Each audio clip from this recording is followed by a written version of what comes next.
Alright, let's get straight to it. Is Bennett and Hayes London the real deal, or are you about to get scammed? If you've been scrolling through Instagram or Facebook and see stunning coats and handbags at mind-blowing prices, you might be tempted. But stop right there. Let's talk about what's really going on behind those glossy ads. First, big red flag. A lot of these sites claim the items are shipped from the UK, Manchester, London, you name it. But in reality, most customer reports from early 2026 show packages actually come from China, and usually after frustratingly long delays.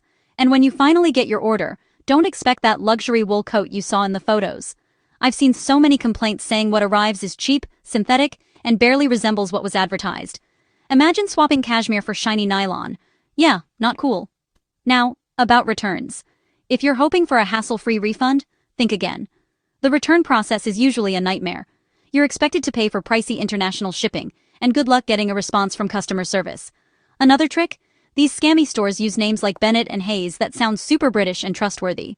But don't confuse them with legit brands like LK Bennett or Hayes London, even though, to be fair, some big names have had their own share of complaints lately. So, how can you protect yourself? Before you buy, check the site's age with a quick domain search. If it's only been around a couple months, that's a red flag. Look out for weird payment gateways or sites that redirect you to strange pages when you try to check out. And if the prices seem too good to be true, they probably are, especially if the ads are all over social media. My advice? Proceed with extreme caution. If you've already ordered and things look sketchy, don't wait. Call your bank and ask for a charge.